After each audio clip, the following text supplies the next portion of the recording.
Hey y'all, welcome to Faithin and Lifin with Endometriosis. I'm your host, Rosie. I'm a wife, mother, entrepreneur, educator, preacher, author, but here I'm a survivor and a woman of faith. And this space is a podcast for real conversations about living with endometriosis, physically, emotionally, and spiritually. If you're here, you're probably struggling with endo, searching for answers, or supporting someone who does. And I want you to know that you are not alone. 1 in 10 women in the United States suffer from endometriosis. And surprisingly, 3 out of 4 women are often misdiagnosed. This is why awareness is super important. In this space, we're healing through faith, rising through resilience, and sharing our stories so that others can share theirs too. So take your hair down, grab your favorite cup of coffee, and let's do some Faithin and Lifin.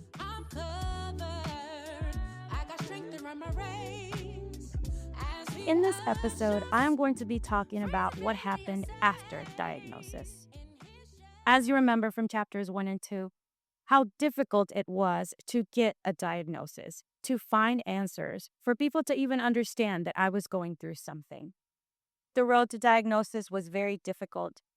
I was often ignored, not listened to, because everyone around me thought that what I was going through was a completely normal part of being a woman. However, it was not. And when I got the diagnosis, it was not a direct diagnosis. It was come about through a separate diagnosis. And I ended up having 4 diagnoses all at one time. So needless to say, it was very difficult living with endometriosis at the time that I was living with it, because at that time, many people did not understand what it was. It was barely even heard about, and a lot of gynecologists didn't even understand it or know anything about it. After diagnosis, I'm taking you to a time when I was 17 years old. Now, I graduated from high school when I was 16.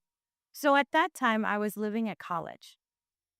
I was supposed to be enjoying dorm life, enjoying the college life. However, none of that was happening.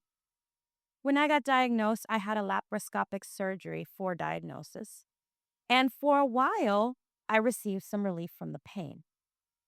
But within a year, that relief had gone away. Pain had gotten so bad that I had to go to class in a wheelchair because even getting out of bed was excruciating. It was a constant pain, bloating. It was like my whole body was burning on the inside. My flow had become uncontrollable, and I couldn't concentrate. I couldn't do good in school. And mind you, I was a nerd. I enjoyed going to school. Being in school was my life. It was my whole identity. So not being able to carry that out was very difficult. It was like I didn't know who I was. The version of myself that I thought I was, I couldn't carry it out because I was in so much pain. I couldn't go to class. My grades started to drop. I ended up having to drop out of one course after another, after another. And this was really difficult. I couldn't even tell my parents because you have to understand, in my family, on my father's side, I'm a first-generation American. So that made me a first-generation college student. No one in my father's family had even dreamed of finishing high school, much less going to college. And here I was in college at 16, 17 years old, something never even heard of. So I was expected to do a lot. I was expected to do good. I was expected to be the best in school. But this illness kept me from that. Even on my mother's side of the family, there were people that graduated from high school, yes, but no one that even got to university. My mother went to community college because she was a nurse, but I was the only one that even made it to a university, that stayed in the dorms away from her family. So, needless to say, I had a lot of weight on my shoulders, and I couldn't carry it out. I was supposed to be enjoying myself at school and college. I was supposed to be meeting new friends, maybe joining a sorority, um, just living life. But I couldn't. As I said in the previous episode, I turned to alcohol because it was the only thing that could numb the pain. After the first surgery, they went back to birth control pills, one after the other. One wouldn't work. It would make me gain all this weight. Then I would switch to another one, which would make me lose all this weight. Then I'd go back to another one because either they would make me grow hair in places I wasn't supposed to grow hair in, or make me have brain fog. All of these symptoms that were happening from those pills, but none of them were making the pain any better. They also went to like things like Lupron, which was supposed to suppress your period for a period of 3 months at a time, or Depo-Provera, which was like a patch that did the same. But it didn't help. I was still having my periods. I was still in pain. I was still being misunderstood. It got to the point to where I had to drop out of school. I couldn't continue because I couldn't even get out of bed. So I dropped out. I dropped out of college at 17, and I had to go back home defeated. And that was the hardest thing because I left my home with everyone around me so proud that at 16 I was going to university, something no one had ever dreamed of in my family. And I came back without a degree. In addition to not being understood. And at that time, I didn't have God in my life. So school was my only identity. I was not your average Mexican girl who enjoyed staying at home, who enjoyed cooking and cleaning and taking care of everyone. I was a book nerd. And so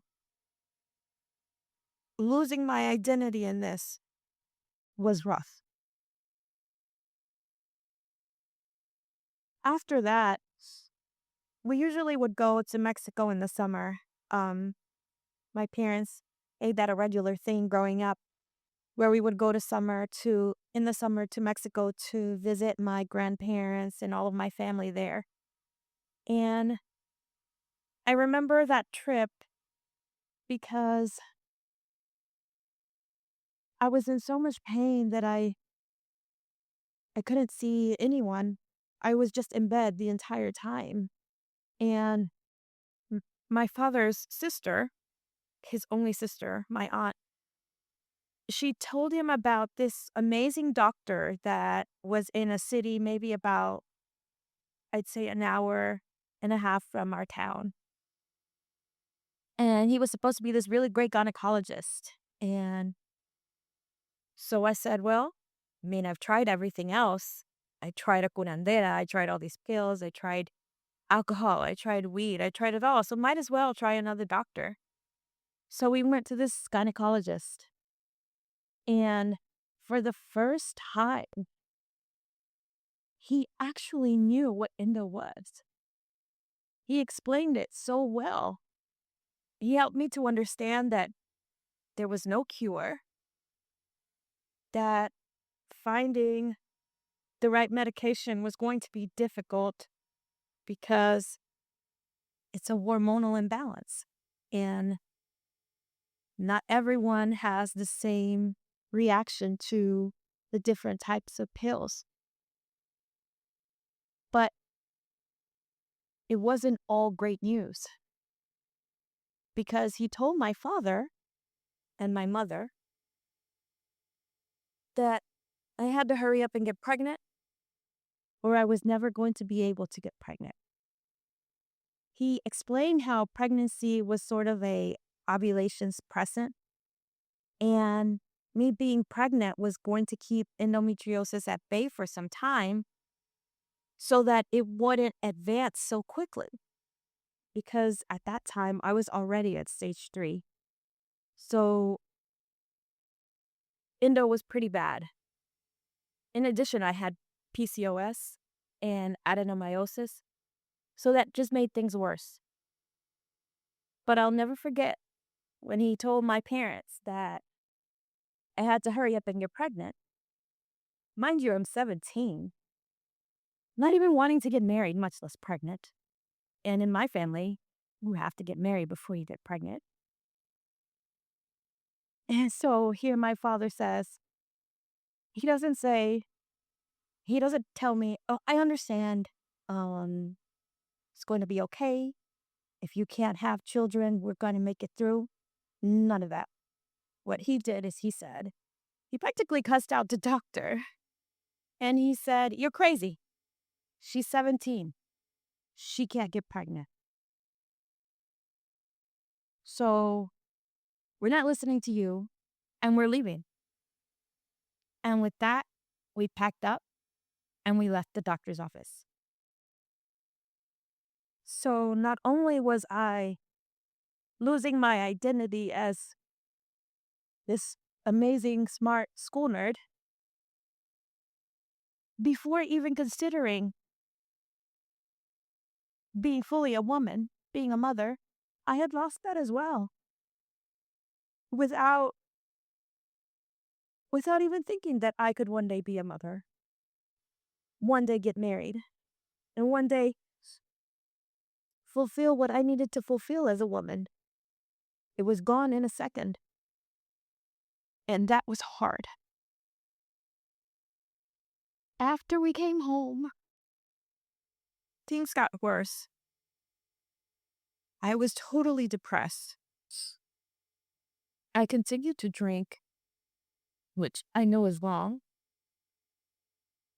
but it helped me forget that I couldn't be who I wanted to be.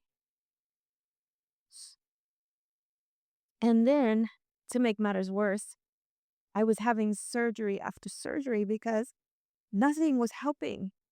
Nothing was taking away the pain.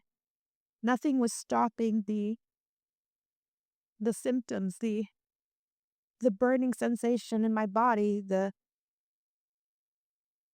uncontrollable flow of my cycle. None of it was working.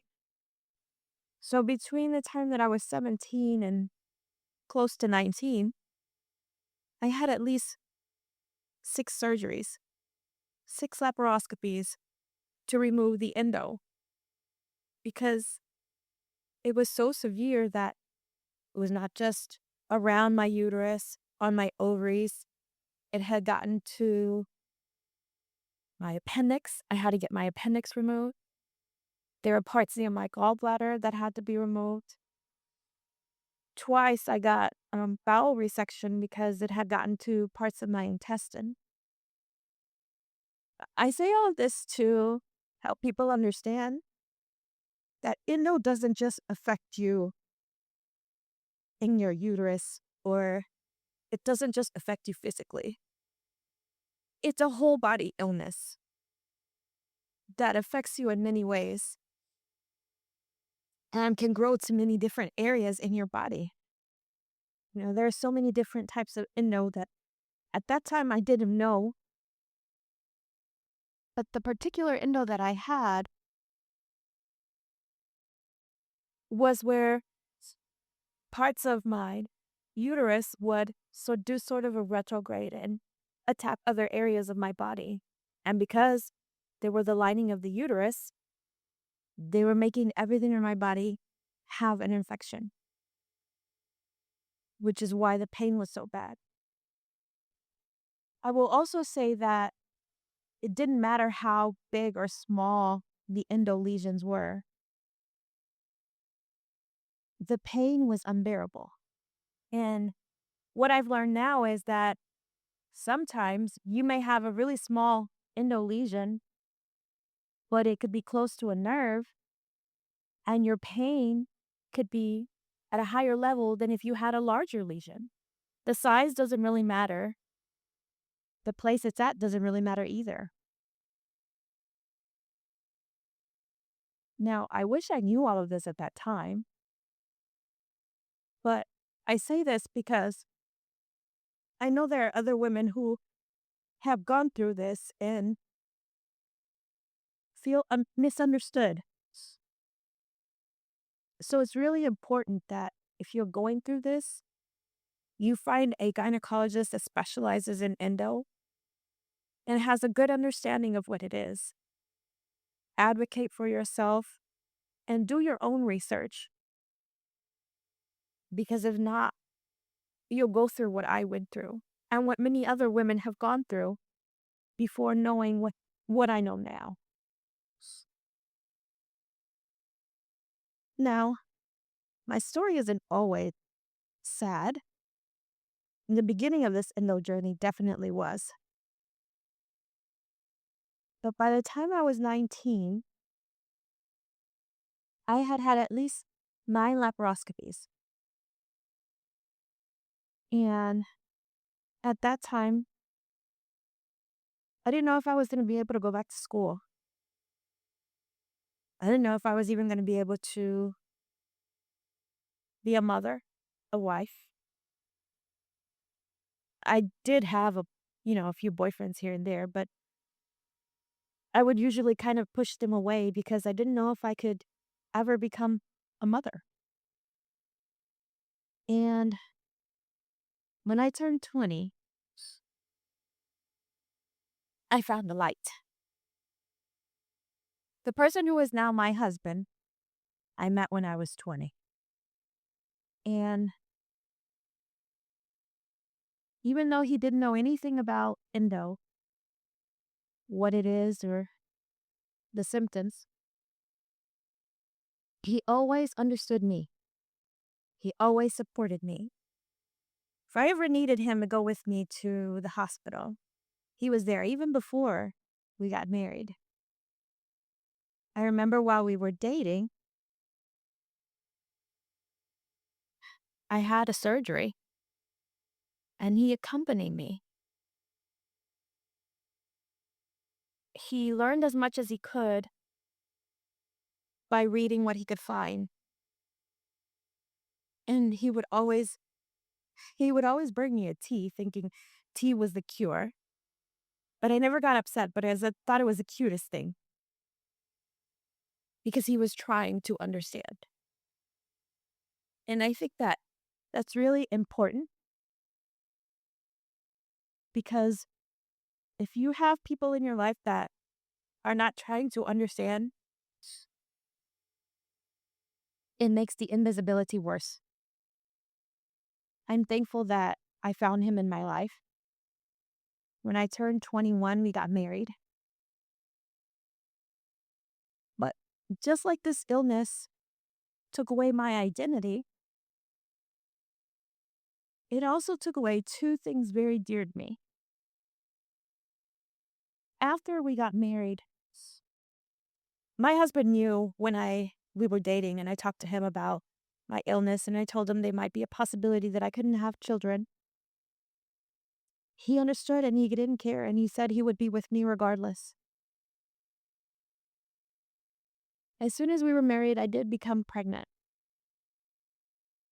But the same day that I became pregnant, that I found out that I was pregnant, I'll never forget.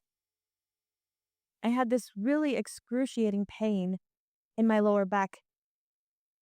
It felt very different than the endo pain. At first, I thought it was endo pain, but something in me said that it was something else. So, after feeling it for a few hours, I decided to go to the hospital. I told my husband that it probably was going to end up needing another surgery. Um, he was like, "It's okay." And I go to the hospital. They do, all the usual tests and ultrasounds, and I'm prepared for them to come back and say, "Oh, it's time for you to have another laparoscopy." But the news that I got that day was very different than what I expected. That day was the day that I found out that I could be a mother. But it was also the day that I lost my first child.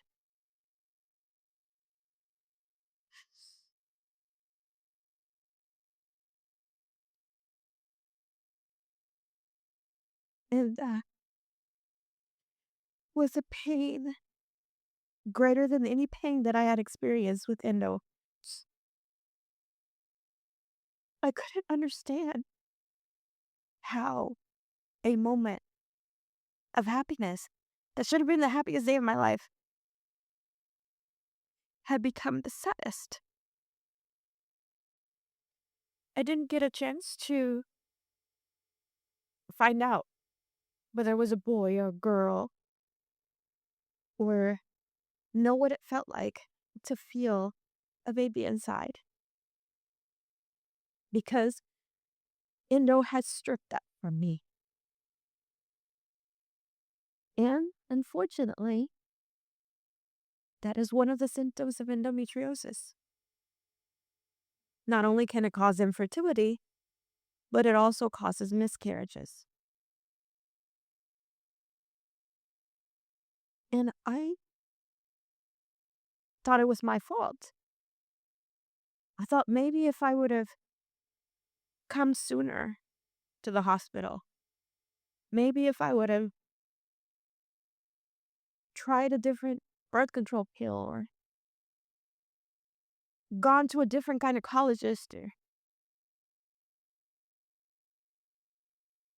taken another different type of medication, maybe I could have my child. Now I understand that it wasn't my fault. But that was difficult. And to be honest, to this day, very few people know that story. I did write it in my book, but I never brought myself to tell my parents or anyone else in my family because I thought it was my fault. And I know you're probably thinking, it wasn't your fault. But in that moment, going through what I was going through, all I could do was blame myself. Now, I thank God that my husband was there for me. He understood. He comforted me. And we went through that together. But God always has a way of making things better. Because a few months later, I became pregnant again. And boy, was that scary. I found out that I was pregnant when I was about 8 weeks. But I couldn't tell anyone. I was so scared that I would lose this baby that I couldn't bring myself to celebrate it. I couldn't bring myself to tell the entire world that I was going to be a mother. I just I couldn't. And as time went by, obviously it was a high risk pregnancy and I had to be on bed rest. Now that I think about it, I'm pretty sure probably people who knew me question why I was not going anywhere for some time. But then when I reached 4 months, the gynecologist told me that there was no more threat to a miscarriage. And that was amazing because that meant that I could keep my child. And I did. I had my rainbow baby, my first son, and my only son, but my first child. the pregnancy did come with complications from the endo. I had him preterm at 34 weeks. But thankfully, he's healthy. You couldn't tell that he was 34 weeks. He was, at a good weight. And I was a mother.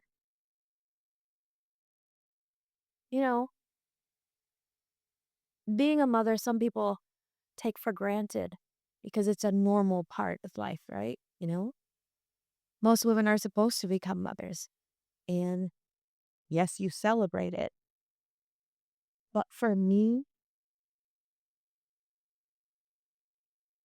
I found a piece of my identity.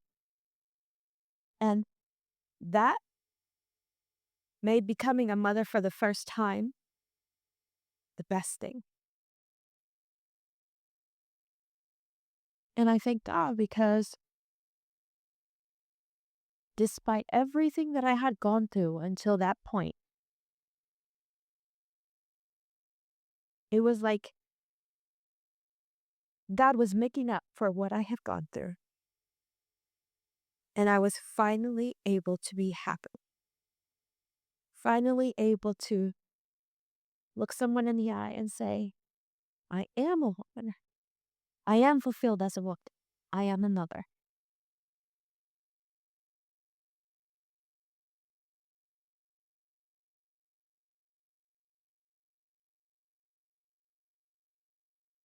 Can I get a second?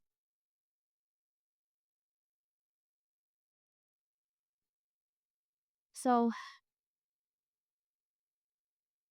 becoming a mother is amazing. And I say this to all of you who are dealing with endo or think you may have endo and are searching for answers. I say there's hope because you can become a mother. It doesn't matter what the doctors tell you or what you're thinking. You can become a mother. Especially now, so many, advancements to medicine, and I'm sure now there's so many different ways to control endo and be able to become a mother. So if you ever get a diagnosis with endo and you're ever told that, like me, you can't be a mother, I want you to hold on to hope. I want you to hold on to my story because there is a possibility to become a mother. God always makes a way. So just advocate for yourself. Continue to learn more about this illness and never give up hope. Thank you for being here with me today. I hope this episode resonated with you. Please feel free to subscribe, like, share, comment. Stay connected to my Instagram and Facebook page, Faithin and Lifin with Endometriosis, so you don't miss out on the next episode. And I'll see you next time.